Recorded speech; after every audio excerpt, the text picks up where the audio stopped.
tell you something that's going to absolutely blow your mind. The Love and Marriage Huntsville reunion just turned into the messiest, most explosive episode in reality TV history. And I mean messy with a capital M.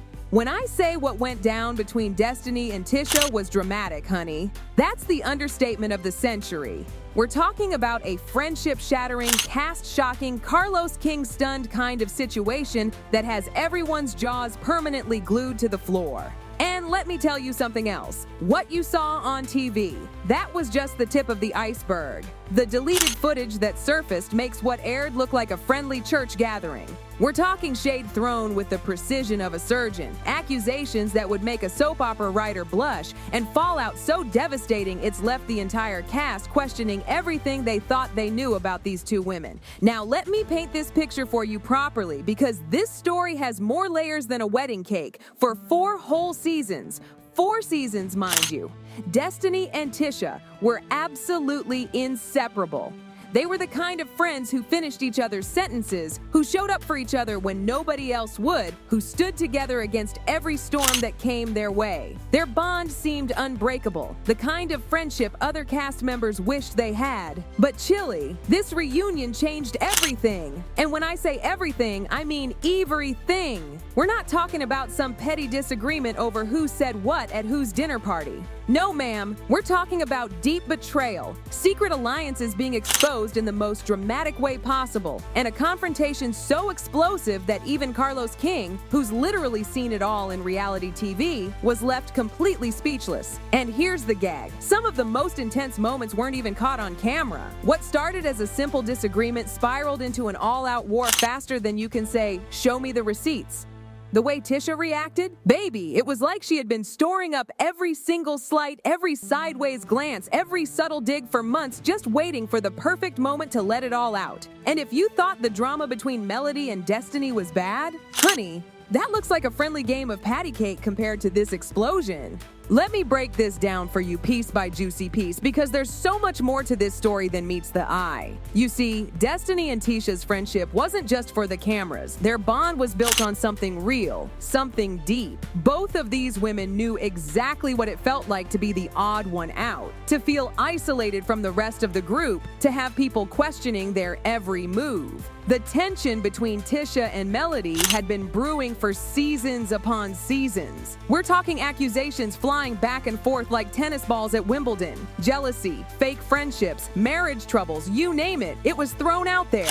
And Destiny? She had her own mountain of beef with Melody too. That fallout was so intense it could have powered a small city, with Destiny feeling like Melody had taken their sister-like bond and thrown it straight into the garbage disposal. So naturally, these two wounded souls found each other. They had everything in common: a common enemy, shared battle scars, and this burning desire to prove they didn't need Melody's stamp of approval to be somebody in Huntsville. They were supposed to be the ultimate dynamic duo, the unbreakable pair, the ones who would show everyone else how real friendship was done. But chilly, here's where it gets juicier than a Georgia peach. While everything looked picture perfect on the surface, something sinister was brewing underneath. At first, the cracks were so tiny you'd need a magnifying glass to spot them. Little moments of tension that disappeared as quickly as they came. Small disagreements that seemed to fade away like morning mist. Then came the whispers, quiet at first but growing louder by the day, that Destiny might not have been as ride or die for Tisha as everyone thought. As the season progressed, those tiny cracks started turning into full-blown canyons. The friendship that was once built on trust and loyalty, it transformed into nothing more than a relationship of convenience faster than you can say, snake in the grass. And baby, when convenience runs out, loyalty goes running right out the door with it. People started noticing changes in Destiny's behavior that were impossible to ignore. Even Carlos King, who's seen more reality TV drama than most of us have had hot dinners, picked up on it during his interviews. This woman, who used to jump to Tisha's defense faster than a mama bear protecting her cubs, started making comments that had everyone's eyebrows climbing up to their hairlines. There were moments, and this is where it gets really interesting, when Destiny wouldn't defend Tisha at all. Sometimes, and this is what really got people talking, she'd actually nod along when others were throwing shade at her supposed best friend. Now, if you know anything about Tisha, you know that disloyalty is her absolute #1 deal breaker. She'd rather deal with 1,000 enemies than one fake friend. And here's the real gag. Tisha had been warned. Multiple people came to her saying Destiny was moving funny, talking sideways behind her back, and getting cozy with the very people Tisha had been battling against for years. But Tisha, bless her heart, didn't want to believe it. She dismissed every warning, stood firm by Destiny's side, convinced that their friendship was stronger than any rumor or whisper campaign, until she couldn't ignore the signs anymore. Until the evidence became so overwhelming, it was like being hit with a ton of bricks wrapped in receipts. The subtle shifts in loyalty, the careful way Destiny started positioning herself away from Tisha's drama, the strategic moves that nobody noticed until it was too late. It all started coming together like pieces of a very messy puzzle. Then came the reunion, and child. That's when everything exploded like a pressure cooker that had been building up steam for months. What happened behind those closed doors wasn't just drama. It was a complete and total demolition of a friendship that everyone thought would stand the test of time. It wasn't just one thing that broke the camel's back. It was years of hidden resentment, calculated moves, and betrayals that finally came bursting out into the open. This wasn't your typical reality TV drama where everyone makes up over mimosas at the next group event. No, ma'am. This was a deep, fundamental betrayal that left absolutely no room for repair, no space for reconciliation, no possibility of ever going back to what once was. And the wildest part? The real drama, the stuff that would make your grandmother clutch her pearls, didn't even make it to air. Now, let me spill all the tea about what really went down, because this is where it gets absolutely wild.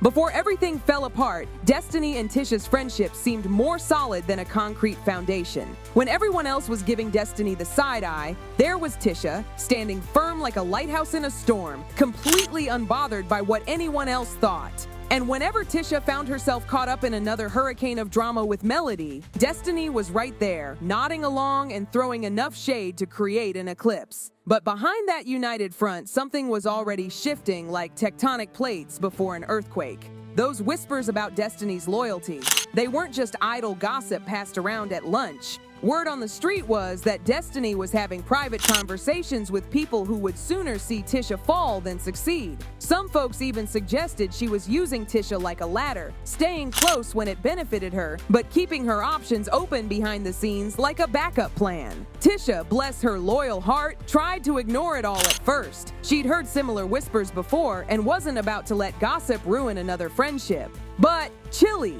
Destiny started moving different, and it became impossible to ignore like an elephant doing the cha-cha in the middle of your living room. She wasn't jumping to Tisha's defense like she used to. Instead, she'd stay quiet or change the subject faster than a chameleon changes colors when drama came up. And here's the part that really had people clutching their pearls and reaching for their smelling salts. Cameras caught Destiny actually nodding along when others were criticizing Tisha. It wasn't anything obvious, nothing you could point to directly, but it was enough to make people start asking questions. Enough to make Tisha start feeling like maybe, just maybe, all those warnings weren't as crazy as she thought. Then came the indirect jabs, the subtle shade that was about as indirect as a freight train. Destiny started dropping these little comments that seemed aimed straight at Tisha like guided missiles. Things like, you gotta watch who you trust in this group, and some people pretend to have your back, but will throw you under the bus first chance they get.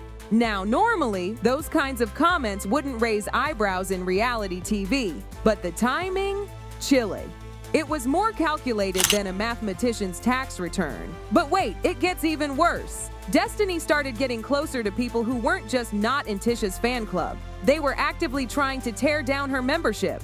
She was seen having deep, meaningful conversations with Melody. Yes, the same Melody she spent months dragging through the mud. And these weren't just casual chats about the weather. We're talking full-on reconciliation conversations that looked more like strategy sessions than making amends. For someone like Tisha, who puts loyalty above everything else in life, this felt like the ultimate betrayal, like being stabbed in the back with a knife made of broken promises. Then came the moment that really showed the writing on the wall in neon letters. During an event, someone was throwing shade at Tisha that was heavy enough to block out the sun, and instead of shutting it down like she used to, Destiny hesitated.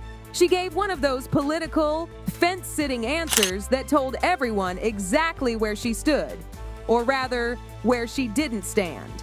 By the time the reunion rolled around, you could cut the tension with a knife and you'd need a chainsaw to get through it all. It wasn't just regular cast drama anymore. This was personal, deeper than the Grand Canyon and twice as dangerous. You could see it in their body language, in the way they looked at each other, in how their once easy friendship had turned colder than a freezer in Antarctica. But Chile, let me tell you about what happened at that reunion. When Carlos King asked Destiny point blank about her loyalty to Tisha, everyone held their breath like they were underwater. This was Destiny's chance to clear the air, to prove everyone wrong, to salvage what was left of their friendship. Instead, she hesitated, looked Carlos dead in the eye, and said those fatal words, "I was loyal in the ways that I could be." The room went so silent you could hear a pin drop in Georgia. Because what kind of answer was that? Either you're loyal or you're not. There's no loyalty with terms and conditions. Tisha, who'd been trying to keep her cool like an ice sculpture in summer, finally snapped. "In the ways that you could be? What the hell does that mean, Destiny?" she demanded, eyes blazing like fireworks on the 4th of July. And baby, instead of backing down, Destiny doubled down harder than a gambler with an ace up their sleeve. She had the audacity, the unmitigated gall to say, "It means I had my own stuff going on, Tisha. I wasn't about to fight your battles when I had my own to deal with." Lord have mercy. For Tisha, that wasn't just an answer. It was confirmation of everything she'd been trying not to believe, everything she'd been pushing to the back of her mind. That's when Tisha let loose like a hurricane making landfall. "You sat up here for months acting like we were friends," she fired back with the force of 1,000 suns. "But now you're telling me you couldn't be loyal because you had your own stuff? Girl, you were out here hanging with people who don't even like me, smiling in their faces, nodding while they talked about me, and now you want to act like you didn't know what you were doing?" But Chili, wait until you hear this part. Carlos King, being the messy boots he is, and we love him for it, pulled out receipts that made the Library of Congress look small.